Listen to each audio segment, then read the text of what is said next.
Get this moved over, and I think we should be good. Okay, hello everyone. Welcome to another Mental Health Monday here on Even Tacos Fall Apart. Appreciate you tuning in. I hope that you are ready for a wonderful conversation. Our topic is a really good one. We're going to be talking about when talk therapy stops working, and we have a wonderful guest with us today. This is Vee Sanchez. Vee is joining us today, and we're going to talk through a whole bunch of different things. I do have a few links for you, and I'll go over a bio as well while I post those. So a little bit about Vee. Vee's own battle with depression, which began at the tender age of 12, took on new dimensions during the challenges posed by the COVID-19 pandemic. In the pursuit of finding help, Vee discovered the power of storytelling and the willingness of others to share their stories and expertise. This revelation sparked the creation of a remarkable collective united by the common goal of supporting one another through shared experiences. Vee is a long-standing mental health advocate through a collective of 16 years in social service and human resource, which you don't look old enough to have, by the way. And today she advocates promoting mental health and neurodiversity awareness and workplace inclusion. So we're going to talk about a whole bunch of things. But before we dive in, Vee, I just want to say welcome and thank you for joining us today. Thank you so much for having me and for inviting me. Absolutely. A couple of things before we do dive in. Growling, I see you. Thank you. I'm not even going to repeat that comment because I don't want to talk about it. So there we go. But if you have any questions that you would like to ask tonight, feel free to put them into the chat and we will make sure to get them asked. We do have a question queue if you're joining us on Twitch. If you're joining us on YouTube, just type them into the chat and I'll make sure to grab them. And if I don't grab them in a decent amount of time, just type them in again and I'll get on my promise. But if you're here with us on Twitch, type !Q, follow that with your question in the chat, hit enter, and that'll put it into a question queue, and we'll get that covered for you today. So Vee, like I said, thank you so much for joining us today. I'm really excited for this. Now, we talked about some of the things you do for work, and you're a mental health advocate, and you're a podcaster. What do you enjoy doing when you're not doing all of that? I really enjoy sharing time with friends and just hosting. I love having family and friends over. I don't get to do it much now because I'm transitioning through a couple of, family and health issues. But aside from that, I really love to spend time and build community. Just sharing a good conversation, a good meal, and tacos that fall apart as well. So, anything that has to do with just talking and connecting with people, I love doing. Yeah, I love that. And hey, thanks for the little plug on the name because that's what it's all about here. It's just, first of all, tacos are delicious. Yeah. And even if they fall apart, they're still delicious. And it's kind of what you're saying with the conversation. Sometimes the conversation is just little bits and pieces and you got to kind of pick it up, and you need someone to be that host and to be that community builder. So, sounds like you do that very well. We pull in the fork. That's right. That's absolutely right. We've got a great question in the chat by Mark. Welcome, welcome. And she would like to know, what is your favorite poem? There's a poem by Julia Alvarez called 33, and really brief. It talks about just starting for the first time as a 33-year-old. And so a lot of us go through our 20s and feeling like in your 30s you should have had everything, but there's one thing we sort of keep pushing away that we want to start. And so that poem talks about just encouraging you to be curious and to start at whatever point in your life to do that one thing you've been putting off. Yeah, I love that. Sometimes they put out these lists of like so and so was 40 whenever she started this, or so and so was 50 before he started this. And I really love those because while I am, how old am I? I'm 39. While I'm 30, oh no, I'm 38. I'm almost 39. While I'm 38, it's like there's still so much life left to accomplish things, right? And I've done great things in my life. I'm not lamenting that I haven't done anything with my life because I truly feel like I have. But it's nice to just be like, okay, well, I still have time to do things that are going to make a difference and to make that impact. So that was Julia, and you said Alvarez? Alvarez. It's Alvarez. called 33. 33. Yeah, Okay. it's part of a collection of poems that she has. So you may be able to Okay. find the actual poem on the internet, or just go to your public library and look for a poem book from that author. Yeah, perfect. Well, I'll find a link to that, and I think so. I found an excerpt of it, but I'll have to find the whole thing and I'll post a link to it once I do. I'll post that in our Discord. So if you're not in our Discord, make sure you join because I'll be posting the link to it Well, later. And Growling says the key is to put your taco on top of a tostada shell, and when it falls apart, it's just more of a tostada. Yes, yeah, absolutely. it's like a layered taco. It is. It is. That's Yeah. exactly what it is. I like age as a start what you want now encouragement rather than a too late idea. Yes. Oh, I absolutely agree. It's never too late to do something that you can be proud of. It's never too late to do something that you can feel like you are a part of. It's just never too late ever. And So, timing is sometimes perfect at whatever time whenever you choose to really start that new chapter in your life, you know? yep. And one day you could be the name on that list of V at the age of, 27 started this, or at the age of Yeah. 57 started this, or whatever. You can be the next name on that list. Thank you. What is your favorite life hack? I would say free trial periods. Ooh. I'm pretty intuitive when I want to try something new and kind of ask a lot of questions. But there's that one time or one period when you're like, all right, I bought a full subscription of something that I don't like and you absolutely hate it, where you can't even be like, no, I want my money back. So I really love the free trial periods Mhm. because you try it a little bit and then if you don't like, you just cancel before it gets charged. Yeah.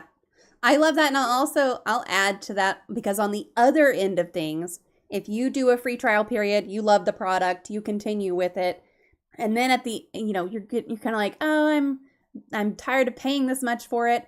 Call up that company and be like, hey, I'm thinking about canceling, and see if they'll give you a cheaper rate. Like, all they can do is say, Yes. well, we'll help you cancel or you can stay at the same rate. But most of the time when you do that, they're willing to help you. They're willing to cut you a little bit of a deal to keep you as a customer. So I like that. That's a good life hack. I'm gonna try it.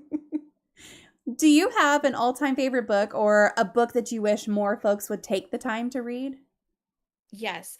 And a lot of these references that I'm making are sort of classic references. It's not going to be like your, passionate novella, right? It's actually a teenage book called Tiger Eyes from Judy Blume. There was a film I made from love it. Tiger Eyes. It was such a beautiful, and it's actually all about mental health. It was the very first Mhm. book I took serious as a young adult that I felt like, oh my God, I had so many emotions, but it had like an after message with a bit of a twist plot in there. And I didn't really finish reading the end or didn't remember the end.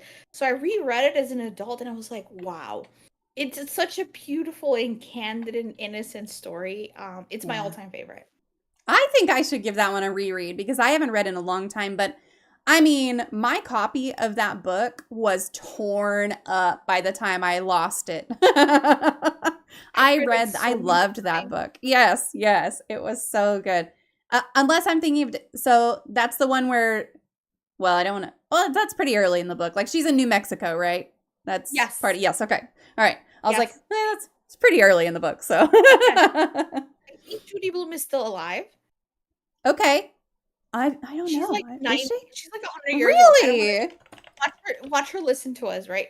I love her. I think she's like a young adult published author in the 70s or late 70s, early 80s. So a lot of these books are like third generation, Yeah. readings. But I believe she's still alive. Man, I always think of authors from books that I read when I was a kid as there's no way they're still alive, but I she's currently alive. She has my birthday. I never knew that. Her birthday is February 12th, 1938. So she's 85 years old right now. And she has my birthday. All right. That's awesome. Yes. All these findings. Yeah, I love it. Can you Yes. share a little more about your personal journey with depression and mental health? Absolutely. So, I have what you call the perfect combination.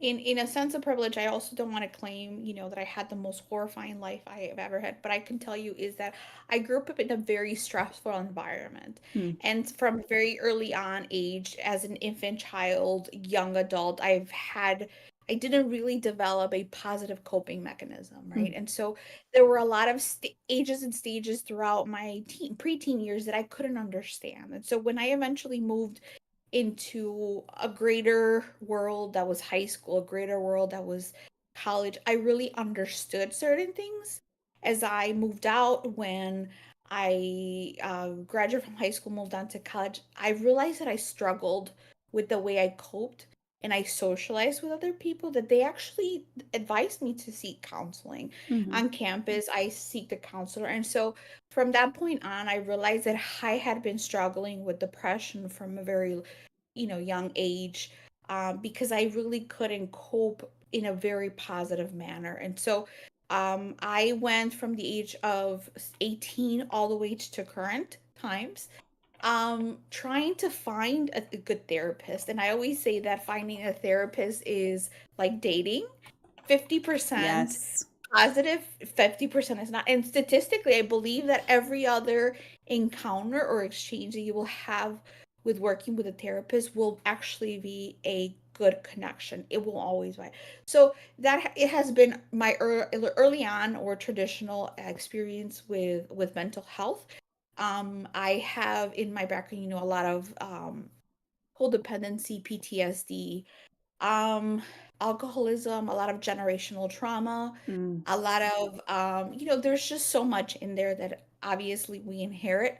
And so just being able to understand and really cope doing that has led me to do a lot of research on my own to really understand and step away from a diagnosis, really understand why certain things, even though I was seeking the help I needed, I wasn't really evolving. And up Mm. until COVID, I can tell you that I finally took a fuller accountability over my own diagnosis and said, you know what, I don't want to live like this. I want to really step out of this diagnosis and constant depression that I would go in and out of, Mm. so that I can actually live a fulfilling life. Yeah. And Mhm. I have had a couple of well, I won't say a couple. No, it's true. And it's not a lie. I've had a couple of bad experiences with therapy, and even then like my biggest regret is that I didn't go back sooner. Like I didn't understand. My very first experience with therapy was very negative. And so I didn't go back for a really long time because I thought that, well, that's just how therapy is. And I wish I had understood then that, like you're saying, it's still a good observation of that's not what fits me. If you're looking at like dating, it's just someone who's not a good fit for you. You just got to go find someone else. I didn't understand that. I didn't get it. So I am, first of all, so glad that I did eventually go back, because I found one therapist that I absolutely love, and now I've got another one that I absolutely love. So highly recommend, if someone's not working out for you, fire them. They work for you, you don't work for them. Fire them, get another one, and find the one who fits with you. Um, and yeah, I mean, it's hard to go to therapy and be like, okay, well, I've got this diagnosis, right? And now I'm sitting here and I'm like, okay, well, I'm depressed and I know what it is now, but also what do I do about it, kind of, right? Yeah. I mean, you can start from a very early on, very, let me call it naive or perhaps uninformed situation where you really don't know what's going on. You just Mm-hmm. don't feel well, you feel unwell, or perhaps you're getting the feedback that maybe you should seek out help, or intuitively you want something more. And so you go through the traditional route, which, to be honest with you, that's where we should start. Mm-hmm. We should start with professional help. And so all of the relationships in our lives have a beginning and an end, right? People die, people move out, people relocate, people transition, people grow older. And so our relationships with those individuals that help us, from our primary health provider, from a esthetician to our hairdressers, to our therapist, we should go in there with the idea that we're going to try them out. We're going to try to build a relationship. And if it doesn't work, it's okay. We need to transition. And then we may recover from that period, or our need is fulfilled. it's okay at a later time in life to say, you know what, I think I need to revisit this relationship. Really Mm-hmm. need to ask for help. I'm not feeling well. Talking to my friends or my network of support is no longer enough. I really need to hear from someone that is a professional. And so that's something that's very important. I think in recent years, it's being made available that not every relationship with a therapist works out. Yeah. So it's 100% okay to keep shopping Yeah. for one. It really is. And also you can get to a point with the therapist where they don't have anything else to offer you really. You've learned everything you can from that person. And it's okay to look at them like a teacher also. Like, okay, well, I've taken your class and now I'm going to go to a different therapist and take their class for a little while and see if that helps me too. You mentioned COVID was really kind of a turning point for you. Was that were you still in traditional talk therapy at that time? Did you start going back to traditional talk therapy at that time? What was it about COVID that really kind of struck you? Sort of striked a lot of us Yeah. and many of us to really reach out and say, okay, we have all this time to think. Let's just work on ourselves because we have nothing else to work on, right? We have a subsidized life for most of us. I'm grateful for that. And so what striked is I think it was a perfect storm. I had just finished massage therapy school up in the city, and so I had moved back home so that I could find an apartment closer to my family. And in the interim of between November and February, a 4-month period, COVID hit. And Mm-hmm. so there was no point of me transitioning out when we didn't know how long this storm was going to be. And the first year passed us by. I started doing hikes. I spent more time with mom, with dad. They're semi-retired. And so it was like a nice thing, right? Year two, the second loop hit. And that's when we all got diagnosed with COVID. Oh, And so to really, our network was a lot looser. Our restrictions were more, we had a small circle of people, so we could kind of regain our lives back. So to kind of go back and say you need to shelter with all these people for 14 days drove us insane. It yeah. drove some of us to really create high levels of anxiety.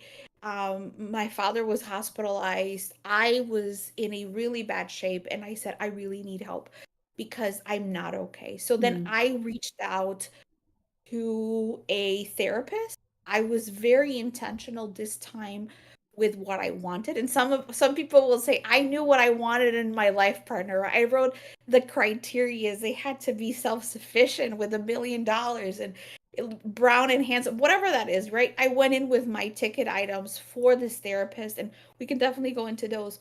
And it was very successful. And that's when I said I reached at the end of the road for a year and a half because I'm also codependent. So I had a good relationship. I didn't feel strong enough to leave that, you know, Mm. client therapist relationship. And I didn't feel confident enough to say I need to go out into the world by myself. But eventually, talk therapy stopped working in the Mm. sense that my therapist said, I'm going to ghost you. We're done, type of thing. And that's when I was pushed to say, all right, I need more, Mm. but I don't need more of this. I've obtained as much as I can. What can I do next? Yeah. Right. And so there were a couple of things in there that really aligned to feed the curiosity of saying, all right, where else can I take this? Mm-hmm. Right. And between TikTok research and people within my network, um, I started searching for a more holistic mental health approach, which helped me wonders and tremendously because I think from that point on, I was able to really pinpoint the things that I needed to work on and find solutions that were more tailored for me. And that's Yeah. how, the podcast came to be. I love that. Yeah. So I would love to know what some of your like what was on your list a little bit. Do you remember what was on your list? Yes. So I'll reveal you my biggest secret, right? Since you said Yes. I was so young. I went through what is called an existential crisis, but it was really a midlife crisis, right? I turned 40. And so when I turned 40, uh I finally said I no longer want to live like this, and I want to go for the things I want out of life. A lot of the things that I've been postponing. And so when I finished therapy, one of the things that the therapist was like, I can't help you anymore, right? And I said, hey, I've heard of EDMR, I believe it's called. I've heard of Mhm. hypnosis. I've heard of tapping. Um, he said, I'm not qualified to do those things, right? Yeah. And those things, through an insurance perspective, were either very difficult to get covered Mm. or very expensive. So then I started researching, right? A friend of mine and now became my life coach, referred me to what is called REST, which is RREST. You're welcome to look at it. I'm not endorsing it, but one of the things that that taught me was it's this 2 hour session. And now that I've done the research, it's a combination of hypnosis, meditation, EDMR, and tapping. It's a sweet product and I call it SUIT suite. It's a combination package that really puts together different modalities for you to work through one emotion. Which, let's say you have a fear of abandonment, right? And I feel like I'm worthy. Well, let me work on this emotion, right? You work through these different modalities in this enclosed session, and that allowed me to really put behind a lot of that PTSD and a sense of worthlessness behind. And once I froze those emotions, I was able to kind of like Mario Brothers pass on to the next level. And so eventually I started conquering a lot of my own demons or a lot of my own fears to really be able to move past a lot of the challenges that were subconscious within my mind that I couldn't manage through just talking about them through therapy, because I really needed to do something else that was in a non-traditional manner for me to really move past those. So those some of the items I was able to eventually, past COVID, really move out of my parents again, because we created a codependent relationship after 3 years of COVID. I was able to pursue the type of job that I wanted. I obtained a better job. I was able to fulfill one of the dreams that I always wanted, was of the podcasting. And because I was going through this transition of finding modalities, I said, all right, I'm going through this. I want to connect with different people. What's going to give me a position of power for me to call these individuals and professionals, for them to share their experiences, their story, their Mhm. product, whatever it is. And that, by having a microphone, it allowed me to connect with so many professionals in the field that are highlighted through the podcast in different modalities, that I had the opportunity to really experiment with my own story and the different things that they recommended. Some things are great, some other things I think align with different types of personalities. But the podcast in itself was the alternative for me to begin and for me to put past my own trauma and heal a lot of things, right? Yeah. And so now year two, I'm working on self-actualization, right? And it's amazing. It's really giving me the alternative. So honestly, what I could tell you that has been the number one key is curiosity, right? If there's something that's not working for you, that's not being fulfilled, look it up. There's someone out there else sharing their story that is one step ahead of you, that can walk you through their journey just listening through their Yeah. story. And I wholeheartedly agree, because podcasting and doing these live shows and everything, I have met some of the coolest people, some of the Yes. coolest, even the coolest mental health professionals. Like, you don't think of, Yes. oh, that therapist is so cool, but like, y'all know Jessica. Come on, she's cool. Like, there's Yes. some really cool people who I've gotten to meet, and then people like yourself who've had these experiences and who have done some things that I haven't tried. Like, I haven't tried EMDR. I've never even heard of this RREST stuff, so I'll be looking into that later. It's just really neat to get those connection points and say, okay, well, I've talked to someone about, you mentioned tapping. I've talked to somebody about that, and talked to somebody about hypnosis, and we kind of went through a lot of questions about that. And it's just like, you get to learn about all these things and take this information in and then be like, I'm interested in that. Let me look up that some more later. So, yeah, podcasting is an amazing connection Absolutely. point, I think.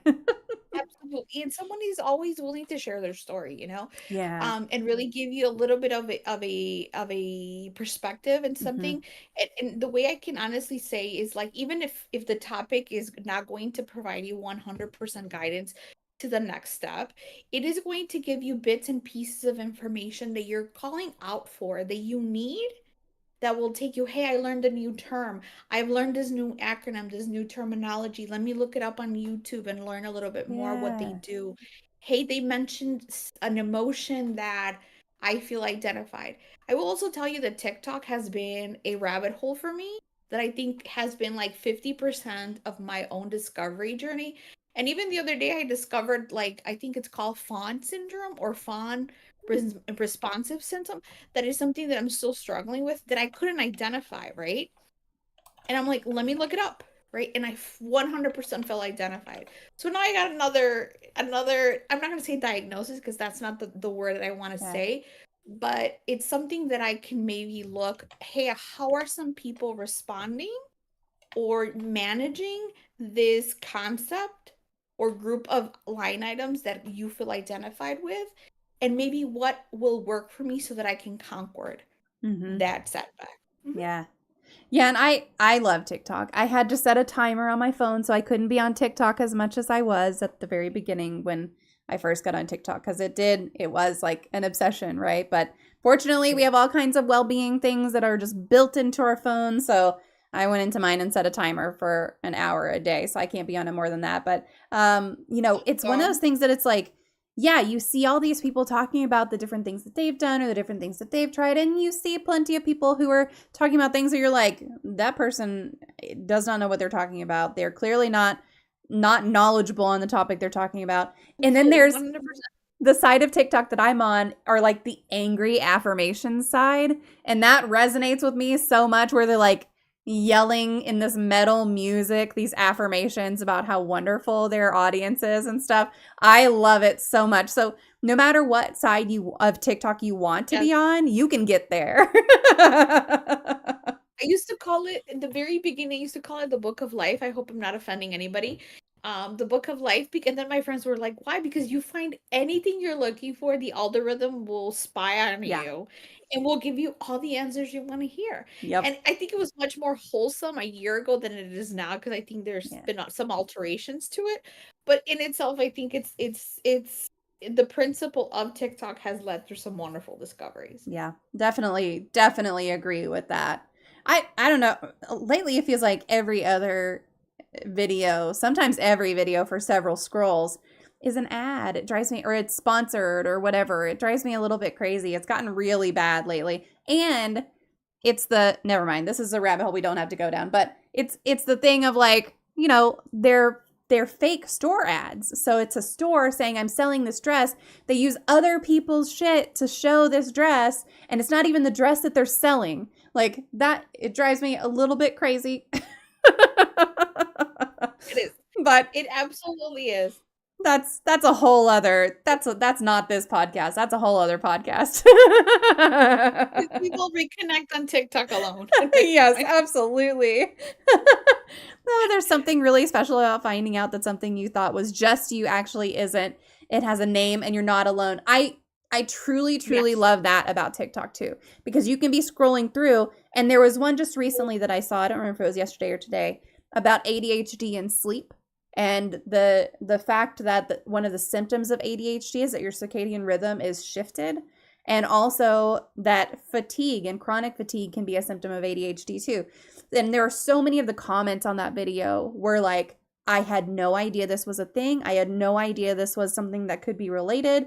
I'd never heard of this, which now the DSM-6 has actually put that as a comorbidity for ADHD, but it was not in, that's new. Like that's brand spanking new. That was not in the DSM-5. It hasn't been talked about very much. And then look, so many rabbit holes here, but then in Discord today, Vee was talking about that women weren't included in clinical research until the 90s. And so it's like a lot of the things on TikTok, because I get all the videos, it's like, well, if you're a woman, you might experience this that men don't experience. For ADHD in particular is one that comes up a lot. And it's like, well, women weren't really studied until fairly recently. So it You know, makes and there's sense. just so much research and so many factors that can curb research, especially in defining behaviors, you know, the social, economical subdivisions of your research, how were those represented? Is there any correlation between, you know, economics and the individual? Hmm. You know, there's just so much. Women and men just alone, you know, children, Yeah. boys and girls, age groups. Yep. Yep. There's all kinds of stuff you can pick at. But it's that Yeah. sense of community that you get from knowing that you're not alone, which I think is what a lot of people are after. And folks, the community for this podcast is that way. I'm sure the community for your podcast is the same. It's people who want to feel that connection with other people who get it. And that's something that is really valuable that you can find a beginning of on TikTok. So yeah, Hey, it's a virtual community. it is. It is. Now, Yeah. you talked about a couple of things in there. You talked about EMDR and tapping and hypnosis. Are there other unconventional? I mean, those are fairly mainstream now, but are there other alternative methods that you have explored in your journey? There is a list of items that I still need to finish Hmm. exploring. Among those is psychedelics. I'm not sure if Oh it is yeah, something that I will try. I'm a little hesitant. I would say scared. But part of the podcast that I've tried was like, you know, you can still get some of the results through other now unconventional traditional medicine, right? Or traditional methods. But I think overall, I think those have been part of what I've tried. Um, I think life coaching, meditation, journaling, yoga, life changes. I think it's somewhat of a cycle. You know, you kind of graduate from talk therapy into curiosity. If you're mature enough in your own journey to really drive that mental health, I think ultimately one of the important things is to really also shop around for individual professionals that are they can help you navigate through those things because we cannot go in there blindly, you know, about, hey, I tried hypnosis. This is a hypnotist. They may open things that you may not be ready for, and then now you're walking around with suitcase of unresolved emotions that you don't know how to manage, and a yeah, therapist may not be able. So, I think for the most part, I think those are the ones. For season two, one of the things that I'm going to explore is really managing to push myself and push the things that I still feel struggled. But I think overall, I think some of those are the main ones that I can tell you um are um are the ones that how can I say those are the unconventional. They branch hmm, out to different criterias. Each one of those that I mentioned are somewhat of their own little world and have subcategories, and anyone that's interested in navigating through those should definitely explore how they correlate with other practices, because some of these really combine into different packages and offer you different experiences. But I think just yeah. understanding the main ones and what they do is really fun. Yeah. And it is very important to do your research before you're just like, oh, I heard about tapping. I'm going to go try it. Tapping's probably not the best because I don't know that it necessarily opens some things because it's more focused on the here and now and kind of resolving how your body is responding to something. But things like hypnosis definitely do. They definitely have the capacity to open something up that you're not ready to address, that you don't know how to address, that the hypnotist didn't know was there, and so you gotta do your own research before you decide to try things. You gotta also make sure that you're honest with your providers and make sure that they understand the full background. There are plenty of people who will just be like, oh yeah, I'll do a hypnotherapy, whatever. Just give me the money. Like there's plenty of people who will just do that. Make sure you're working with a provider who's asking for the whole story because it does Absolutely. absolutely make a difference. I have one that I just thought about and I had forgotten about it. I'm still just getting back from the holidays. I don't know if you've touched base, if you feel comfortable talking about this, but one of the recent ones that I just tried, it was one of the last ones that called on, and we can talk about how I got there. It was kink. Yeah. uh, BDSM. Uh-huh. That is something that, with caution, can also Hmm. help you deal with trauma and mental health.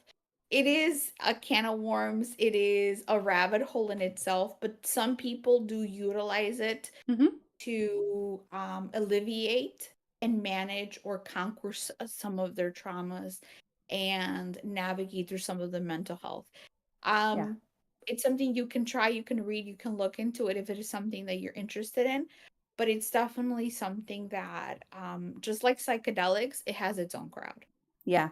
And I will say with that as well, with BDSM, you definitely want to make sure that you're going to someone who is experienced and knowledgeable, because there's plenty of people out there who will just be like, yeah, I'll do that. And then you don't necessarily know what you're getting into. So again, it just goes back to research the community, ask for references, ask for referrals, talk to the people that you know. Maybe if you're talking about kink and BDSM, you don't want to go talk to your mom about it. I mean, I would go talk to my mom about it if I wanted to, but that might not be your relationship with your mom. So, but ask a friend or something who might be open to talking about it. And for a lot of things, not just sex positivity related or trauma coping or anything like that, but ask your friends for recommendations for things that they've tried too, because it really does make a difference. And then for psychedelics, I recommend this show all the time because I love it so much. And I am also afraid to try psychedelics. So I can't give you any here's what I've done. But there's a show on, I think it's on Hulu, called Hamilton's Pharmacopoeia. Love that show. He tries and goes into the science behind all of these different psychedelics and does all of these different things and goes to all of these different places and does all this research and really talks through it, and it's just very well done. So if you're looking to learn more about psychedelics, I absolutely recommend that show because it's something you can just sit down and watch for an hour and take away some things from it. So that's always a good one. Totally gonna watch it. Yeah, it's good. It's a really good one. Bitemark says there was so much set up for EMDR with not just identifying the issues, but also setting up safe ways to put away the trauma we were touching on. And that's good. That's what you want in a provider, is someone who's willing to do that setup and to do the aftercare, which is BDSM term, but I don't think they probably don't call it aftercare when it's an EMDR session. There's probably a term for that's different, but it's what it is. Oh man, you know your terms. Oh yeah, I mean, look. Aftercare is important in any type of art. It is. You want to connect with somebody who's going to care about your human and spirit connection. So Yeah. aftercare is important in all aspects of the word. It really is. We need to widen that term. Although I respect that the BDSM community can have their own term, but it is so applicable. Even with just something like talk therapy, you can still have a debrief with your therapist after a particularly hard session. Mm-hmm. It would be great. Honestly, so many things in life would benefit from safe words and aftercare. You're not wrong. You are not wrong. That is the truth. Yeah. I think BDSM will be the new Bible of terminology and aftercare. I like behaviors. it. I like it. You need to be really careful talking about BDSM in a therapy context, because then there's CBT, which means two different things. Okay. All right. Listen, when we're on this channel and we're doing Mental Health Monday, CBT is going to be cognitive behavioral therapy. Okay. That's what we're talking about. If we get into BDSM in particular, yes, CBT means cock and ball torture. So that's completely different. I've learned from my masters, apparently. Yeah. But yeah, I mean, there's all kinds of things that you can try and you can explore. And as long as you are being open and honest with yourself, open and honest with the providers or the people who are there caring for you and with you, I think that's what's important, honestly. Absolutely. And we can always make reference under which terminology we're using the term. Yes. Do you feel like mental health professionals should take responsibility for cases where traditional talk therapy maybe hasn't been effective, or is it really on the individual to recognize and initiate that effort to seek something else?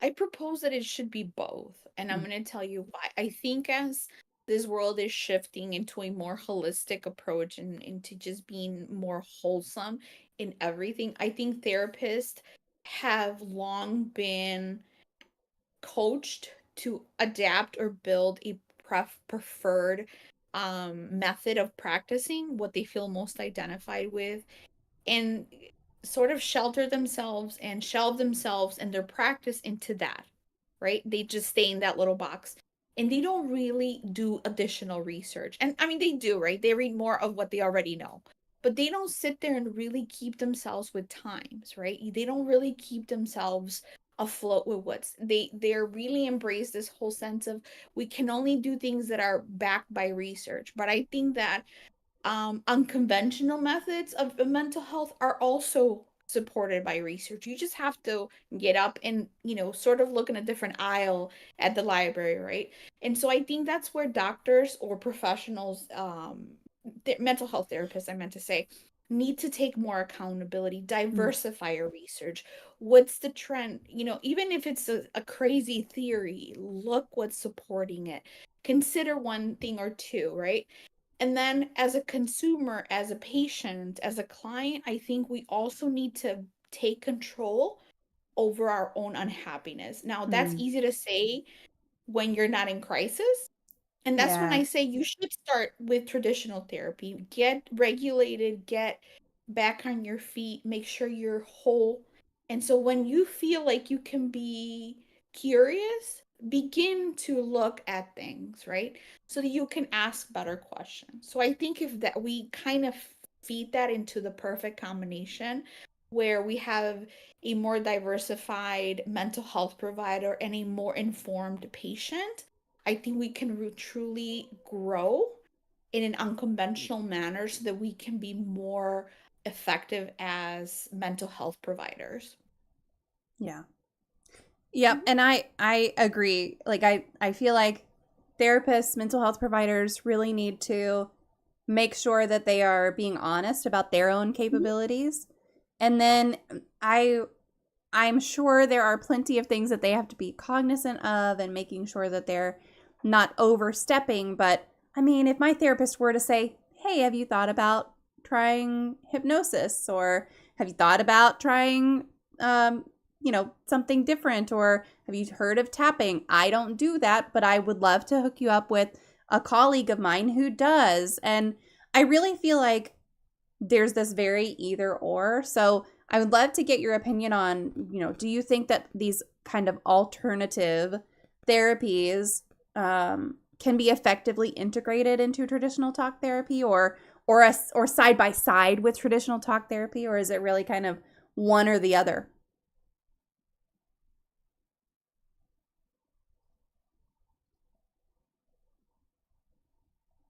And I don't I feel like you could probably do both, right? Like it's not just you can only do talk therapy or hypnosis. Like you can still do both, don't you think?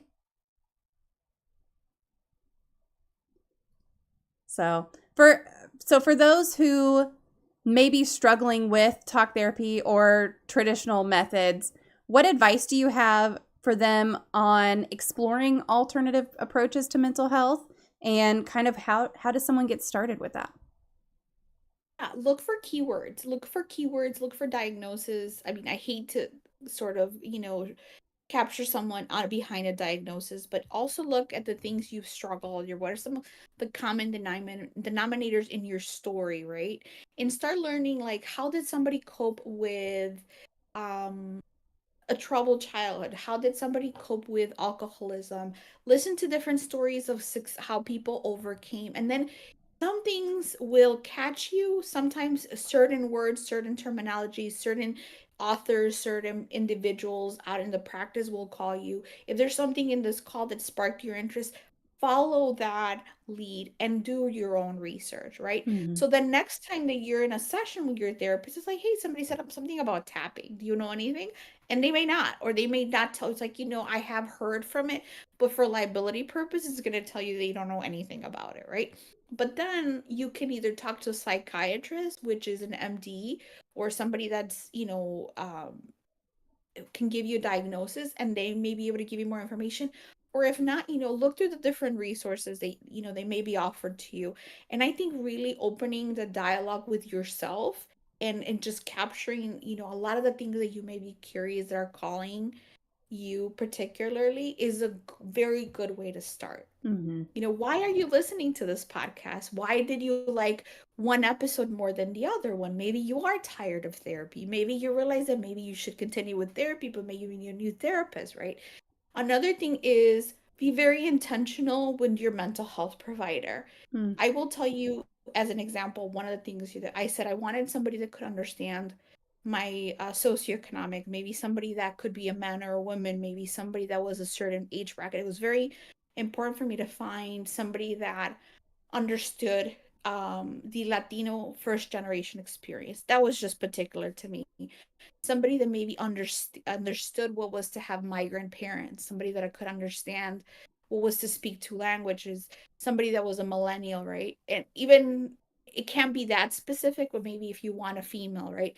Maybe if you want somebody your age, or maybe you want somebody that's more mentor or more of a parenting style, you look for somebody that's much older, right?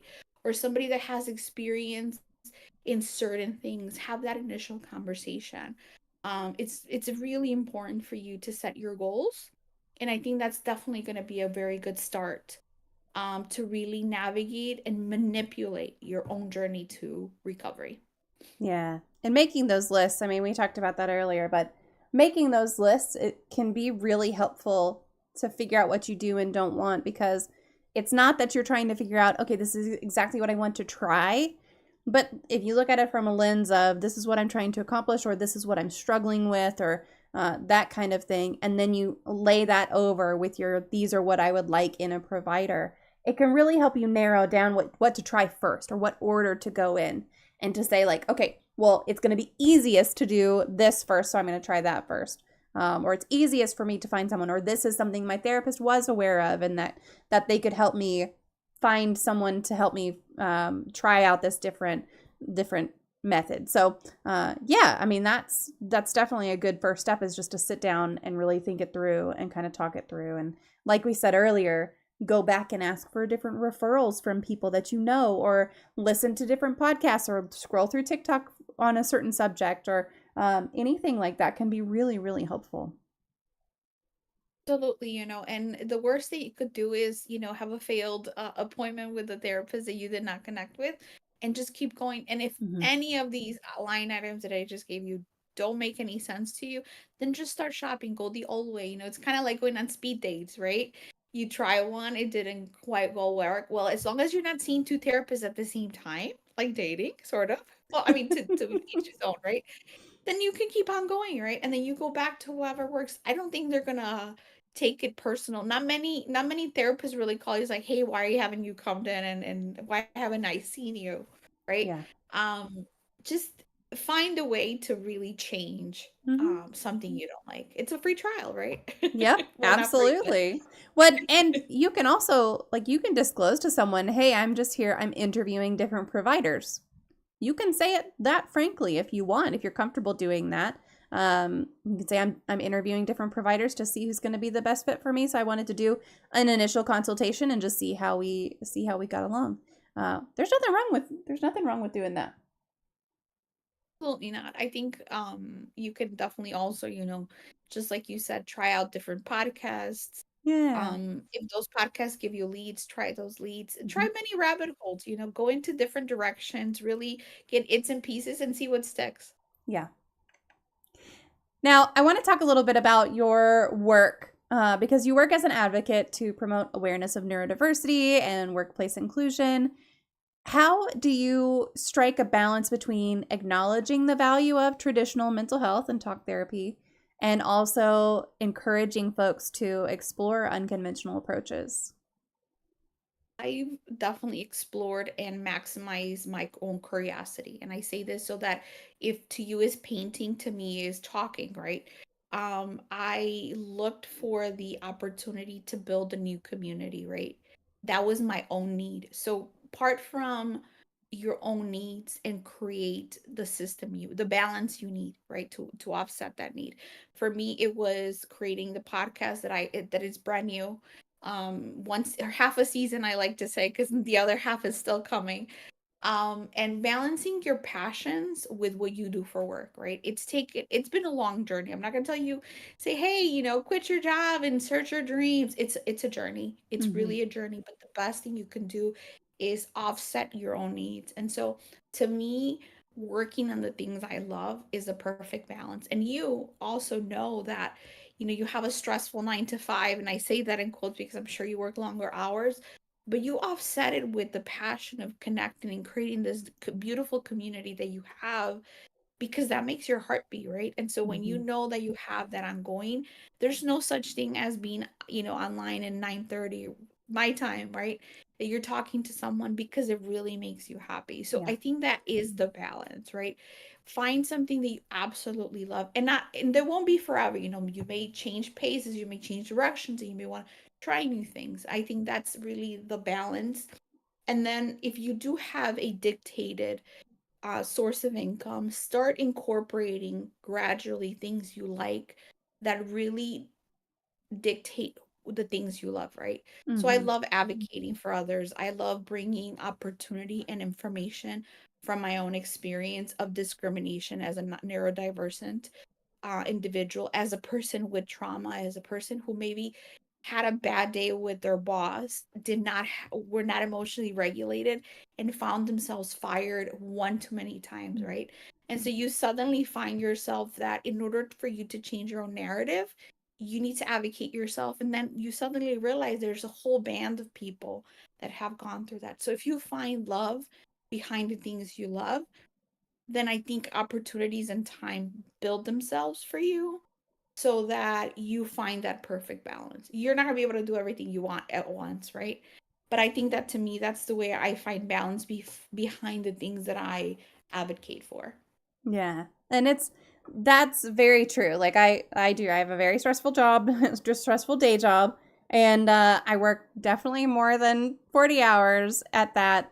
And then, I do this podcast, which is not only the live shows on Mondays, but also all of the editing and all of the intros and all of the outros, and you know how much work goes into a podcast. So I'm, kind of preaching to the choir here, but it's a lot, and I do it because it does energize me. Like, I would not do this voluntarily for a topic that I wasn't passionate about. And so because it's something that really does energize me, that's what kind of keeps me going. I have a cat hair on my face somewhere that I cannot, like, I can feel it, but I can't find it. And it's driving me absolutely crazy, and I have no idea. It keeps itching. But yeah, Yeah, if it's not you allergic. yeah, I'm not allergic, fortunately, but boy is it driving me a little bit crazy. So, but yeah, I mean, just finding the thing that brings you joy and brings you hope and brings you that energy is really, really important to help balance if you have a kind of tough day job, or you're a, stay-at-home mom or something, and that's a tough job in and of itself. So, yeah. Yeah, find 5 minutes that will give you the opportunity to bring joy. That is the balance in your day, because we still Yeah. have to go through our source of income that we may or may not like, that may be stressful. So if you don't balance it out with something that you enjoy, you will go in through a mental health rabbit hole that Yeah. may not feel very fulfilling. So doing these extracurricular things is the balance. Yeah. Besides professional help, how important is it for folks to build a strong support network? And what steps do you encourage people to take when they reach out to you to say, okay, here's how you start to build that support network? It's very important. I think more than anything, being realistic where you find yourself. You and I probably are here preaching about a great life and perfect balance without taking into account that it's taken a lot of work, right? Even putting together 1 week's worth of work may not be something that someone may have the time, like somebody that may have young children, or somebody that may be a single parent, or maybe somebody that has two jobs, or maybe somebody that doesn't know how to prioritize their own mental health. And I say that maybe prioritize the things that make them happy, right? So I think it's saying I want to do this, right? I want to Mm-hmm. find one thing and I have 30 minutes a week. How can I play with those 30 minutes, right? And then when they reach out to me, the best way I can do is connect with you through our own personal story, right? What if you're reaching out to me is because something within my story or something within something that I said connected.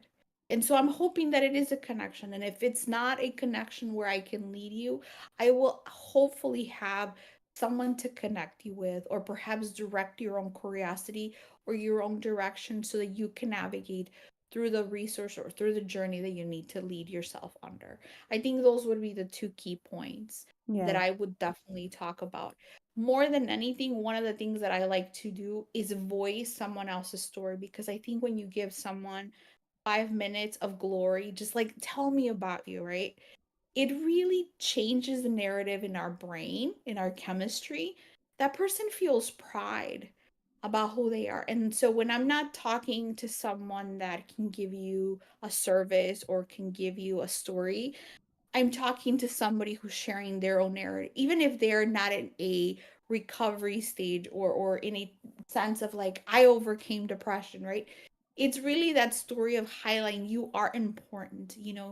Someone feels the same way as you, and maybe you can avoid them, an extra 30 minutes of pain, right? Through your own story. And when we connect, we feel like we're walking alone, like we're not alone, right? And that's what the community is that I look for, right? Just somebody to share a story. So, even when I talk to someone, in my podcast, I try to make them all about their story. They're Mm-hmm. they're the they're the superstar of the show, right? Yeah, and I feel like one of the reasons that I go out of my own podcast and share my story with other people is to help other people understand that, hey, it's not just you who's had some of these experiences, or hey, if you're in this situation now, there's a way to get out of it, or there's a way to address it, or there's a way to cope while you're in it. And it's really, really nice when you can find a group of people who gets it and who's there to say, I'm here to support you, even if you're having a complete shit day. Like, I'm still right here with you, and I'm sorry that you're having a shit day. Do you want to talk about it? It's so much easier to carry a burden when you feel a little bit less alone. So, yeah, I wholeheartedly agree. I think in the darkest period, I'm sure you had one, I've had one, is you feel like there's no one like you. Mm-hmm. There's no one that shares Yep. your story. And I think a light bulb or a shine of light within that dark moment is understanding that your neighbor went through the same thing. Mm-hmm. They understand. And when they're genuine, it's sort of like they're reaching out to give you a hand and say, hey, I may not have the answer to you, but I know exactly where you're going through. Let me Yeah. just give you your hand and let's just walk together Mm-hmm. and let me hear you out. And it's a 360 for someone. Yeah. It really is. Yep. Absolutely. So I see we've got a couple more folks here. Thank you guys so much for being here. If you have any questions today, we are talking about what to do when talk therapy stops working. So feel free to pop your questions in. And Parks, thank you so much. I appreciate that very much. And yeah, we're gonna keep going here. So I know that some folks might have a concern that exploring alternative methods could delay people from seeking kind of necessary treatment. And you've mentioned a couple times, like, talk therapy really is where you should start. So how have you come to that conclusion that talk therapy is where you should start versus versus starting with the alternatives?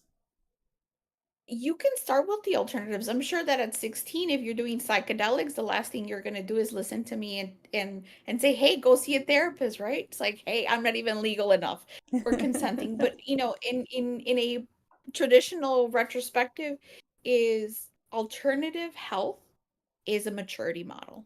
Mm, It really is. It really is. I mean, they do say that sometimes conventional medicine will make you sick, but definitely I think it would be negligent from my part to tell you to begin your own journey with an alternative approach. right? You can do it one at a time to see how you navigate. But if somebody is in crisis, the starting point should always be traditional talk therapy, finding a therapist. That is what is supported in a research base. A lot of this information is given to you in a very general sense of recovery and an alternative to your own story, but there may be underlying medical conditions that may need medication, right? If you're schizophrenic, I'm not going to go tell you to, calm yourself with yoga. It would be very irresponsible of mine. So I think the best way I can address it is that alternative, unconventional, holistic approaches are a complement and are a maturity model in anybody's journey. Yeah.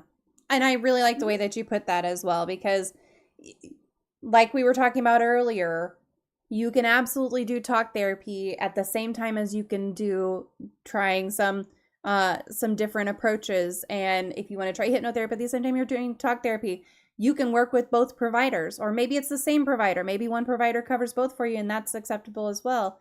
But it's always good to start with someone who is highly knowledgeable and who can say, hey, you know what? I don't know enough about that, but let me connect you with a colleague. Like we were talking about earlier, I connect you with a colleague who's an expert in that, or I'll do some research and we'll talk about it next week. Just find the person who works with you in the way that you want to be supported.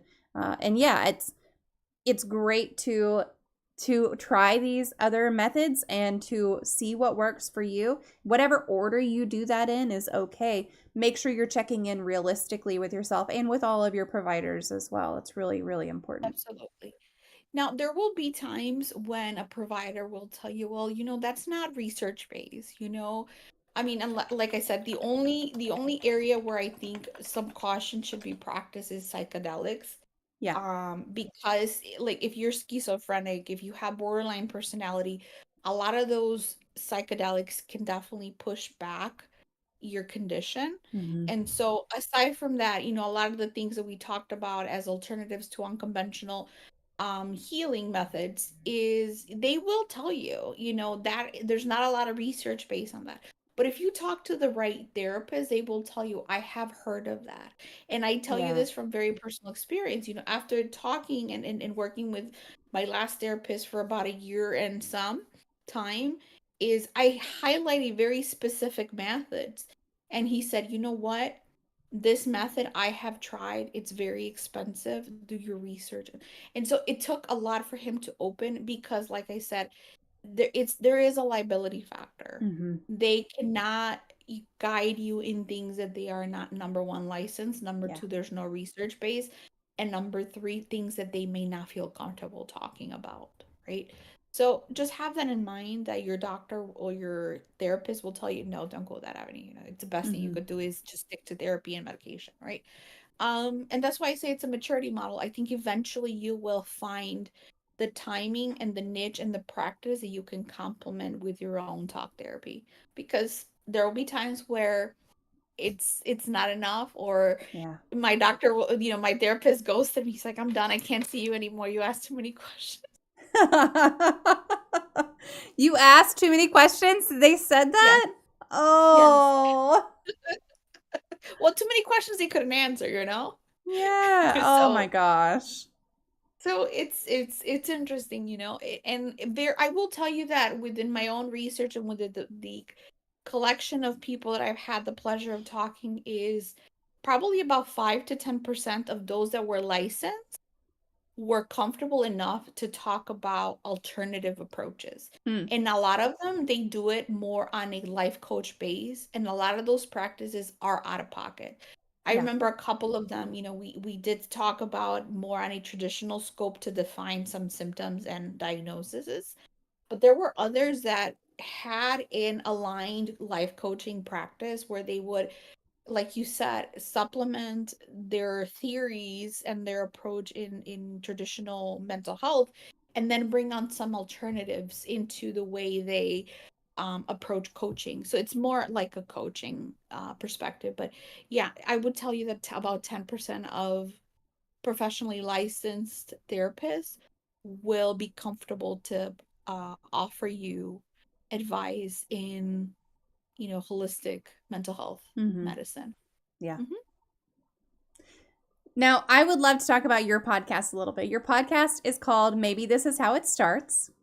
So, how does your podcast contribute to the mental health dialogue, and especially for those who find traditional talk therapy insufficient? What kinds of things do you cover? Yes. So I do honor that traditional and my roots into talk therapy. I do cover some approaches with some professionally licensed therapists, in a responsible manner, I would like to believe. And then I go down the rabbit hole of really just going through different alternatives and finding. So I just said, all right, I'm going through this. I need to find just unconventional methodologies, right? Who's in it for it? And I've had the opportunity to talk to many professionals that have incorporated, packages or suites or their own way of putting things together. Because, I may come up with my own way, right? Not me, but necessarily, but a professional. And then just talking to them, right? And with my own story, doing a lot of the questions that I would be curious, right? And really navigating through some of my own challenges and pushing those under their own loop, and then incorporating some of the personal stories of individuals who've tried those things as well. So I kind of do the dirty work for you. You don't have to hire all these professionals and say, I need to try hypnosis. I mean, you should. But a lot of the things where if you feel like, I don't really want to try that, I want to try or find a little bit more. Ultimately, what I look to achieve in someone is be curious about a specific topic that will lead on to your own research in your own journey for your own mental health, right? So that you can ask questions when you're still in talk therapy and eventually reach that point where, like, you know what, I feel strong enough. I feel like I need to elevate and work from trauma to self actualization and say, all right, I'm struggling getting on to the next things. I want to, buy a farm, leave civilization. Why can I not do it, right? Because I have commitment issues. Well, now we work on commitment issues, right?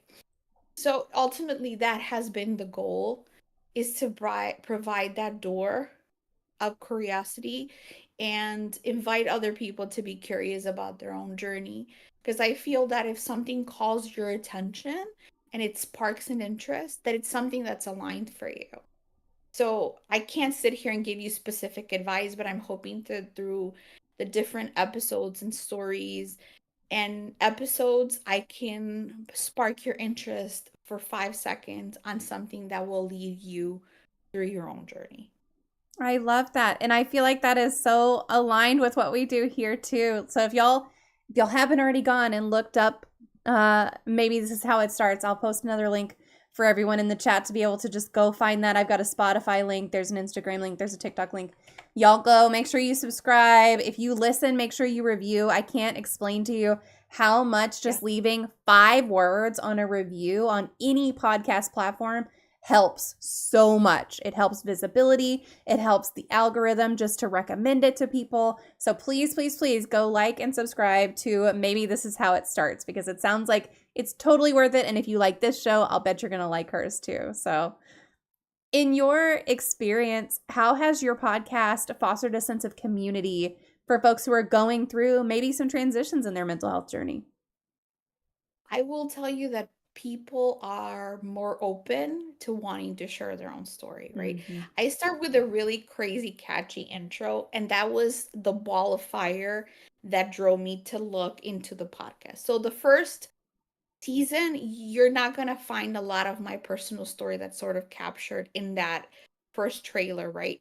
But that's for season 2. I wanted to get the basics, the reference, the footnotes, right? Those experts talking about, hey, Veronica V, what are you talking about? Is this something that you're making up? No, there's actually different movements of different ideologies out here to talk about. So people start conversations, people talk about, like, you know, codependency. And so I think one of the things and the feedback that I've received from the audience is, like, people are now so tabooed about talking about kink as an approach, right? Or talking about their own story. I have friends, and now after a whole season, they're like, hey, I know you reached out to me about doing an interview. And I said, absolutely. This is why I think your story is important and it Mm-hmm. aligns with my message. So I think more than anything, it's made people comfortable with what they felt uncomfortable with in the very beginning, right? And so we will get to that kink episode and my experience in New York City eventually. And I think it's all about just ripping the traditional concept and breaking taboos. That's what's been the beauty about maybe this is how it starts. It was a lost practice. I didn't know where to start. And I'm like, all right, shit, let's see if we can start here, navigate through this curious movement, and really build community in the sense of feeling identified with other people and coming together. And so the collective is still growing. It's still building itself with providers, with stories, with anecdotes that you feel so identified with people who have such a warm heart about talking about their own experiences and really feeling normal. Mm-hmm. It is so important to talk about all the things, right? It's important to talk about sex. It's important to talk about death. It's important to talk about all kinds of things that have to do with mental health, that have to do with physical health, spiritual health, whatever you want to talk about, religion, politics, all of it is important to talk about because all of that is part of who we are as humans. And I feel like when you shy away from those conversations, you really miss out on getting to know people and getting to know yourself too. So I love hearing that you have friends who were like, I didn't get it, but now I get it. So I'm so happy that you have built this space and it sounds like you've got a really positive community. I love that so much for you. Thank you so much. Now I'm getting started. I'm not as huge and as great as you are, but definitely I have already fulfilled the minimum goal with this podcast, and it was finding my own healing. And so I'm not going to tell you that I'm fully healed, but I can honestly tell you that a strong sense of self and identification has been achieved through this podcast, and everything else is just a surplus. It Yeah. definitely is. And that really is what it's all about. It's just making Mhm. sure that you are still serving your own purpose. So I love that. Hey, D Parks, I see your question. Are you on YouTube at all? I am. I'm on YouTube as MommaFoxFire, same name as on Twitch. So you can absolutely find me there too. I think if you do, I think it's probably like youtube.com/MommaFoxFire. I think I have the URL that way. If it's not that, if you just search for MommaFoxFire, you'll find my channel for sure. Well, we are to the magic moment of the stream, and I happen to have this magic wand right here. If you could wave a magic wand and eliminate one common opinion or misconception or theory surrounding mental illness, disabilities, or talking about mental health, what would it be? Yes, if you don't know it, you don't trust it. I think we need to trust what we don't know. A lot of people don't trust what they don't know, what they don't understand. And so I think that there's a lot of misconceptions, lack of inclusion, discrimination that happens out of that belief. And a lot of times we don't know it. We can go through the world and saying, well, I'm not like that. I normally try new foods, right? No, you don't. So I think if we were to ideally in this world, we were be more intuitive about things. You know, not everything we don't know is necessarily good for us, but be open to curiosity, to respect, or to maybe understand or be comprehensive or allowing of what other people are or how things may be. I think we would evolve so much as a society. So I would think I would eliminate that misconception. I love that. And it's so true. Like if you, especially, you mentioned foods. So I made a soup tonight, right? And it's just a sausage soup and it's got some vegetables in it. It's got some beans in it. And my 10-year-old doesn't necessarily like soup very much, but he sat down and he ate his meal that he fixed for himself because I was already cooking and I'm not going to cook 2 meals. So when that happens, he fixes his own dinner. I sat down with him at the table and I said, do you want to try just a bite? I said, I'll get you a piece of the sausage out of it. I'll get you a bean out of it. You want to try just that? And he tried it and he was like, whoa, that's actually really good. And I said, okay, well, do you want some? And he said no. And I was like, that's okay. At least you tried it. That's you don't have to take it on yourself, but it's just something that if you are willing to try it, if you are willing to step out of that little comfort zone, you can learn so much more about yourself. You can learn so much about people around you. It's just really something that that viewpoint that you're willing to learn and experience something new will take you so much further than having a closed mindset of I don't know that, I don't trust it. So It works both ways. Isn't it interesting? You initiate the new trial and he has to try it, but then you also have to come back and respect that after yeah. trying it, he didn't want any. So I'm like, all right, Yep. that's it. That's as far as we can go. We fulfilled the need here. It's Yep. amazing. It's really amazing. It goes both ways. Yeah, it does. And he's pretty good.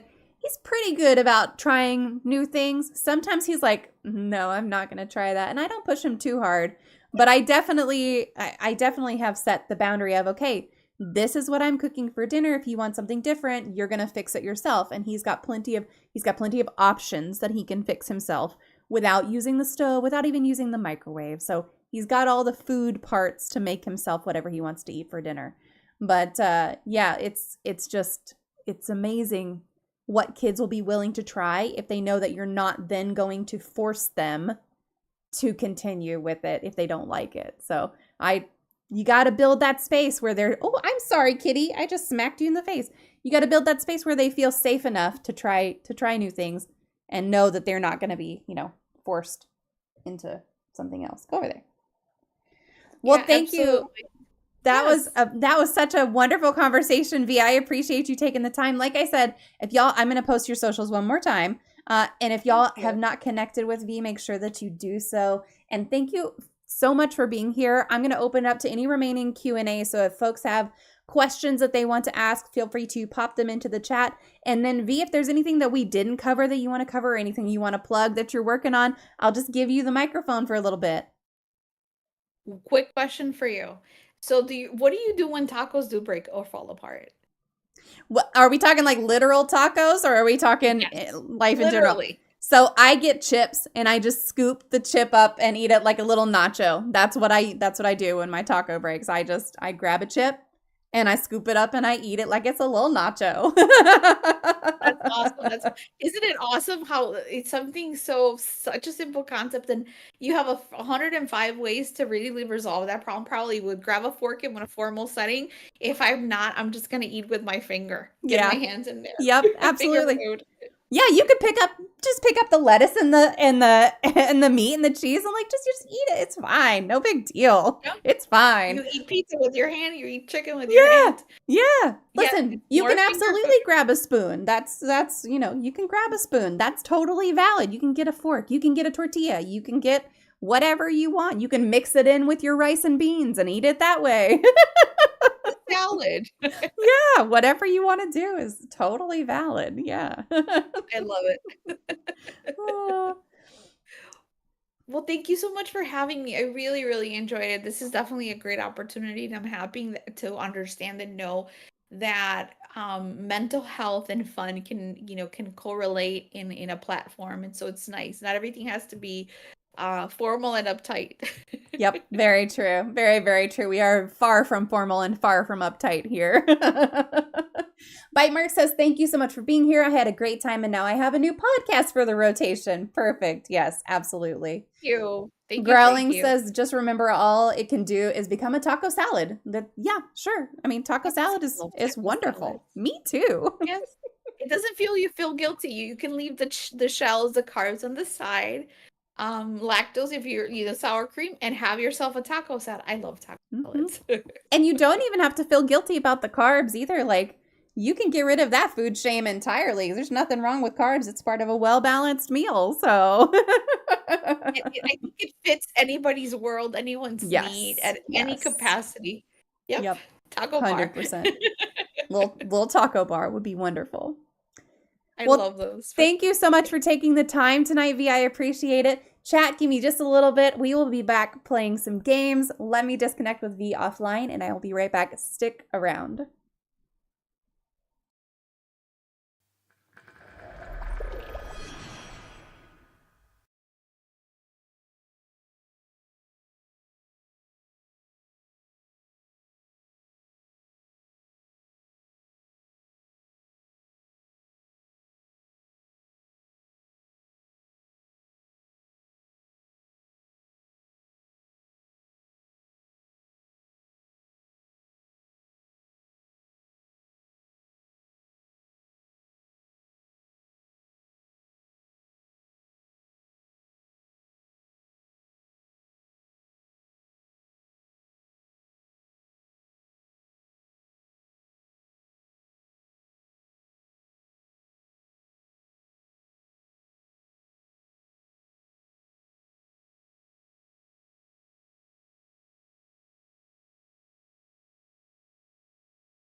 Okay, that was a really fun conversation. so much better than last week. So glad that we were able to get her on and get her joining us for a really good conversation. We are going to play some 7 Days to Die, I think. Probably sounds good. Or I could play Civilization if no one wants to get on 7 Days to Die, but usually, I mean, it's still pretty early in 7 Days to Die, so I'll bet people want to get on. I'm going to go ahead and stop the transmission to YouTube, and then I will restart it with 7 Days to Die as the topic kind of thing, because it's too hard to change while it's happening. So I'll stop it, and then I'll come back on YouTube. I promise. Be right back, YouTube.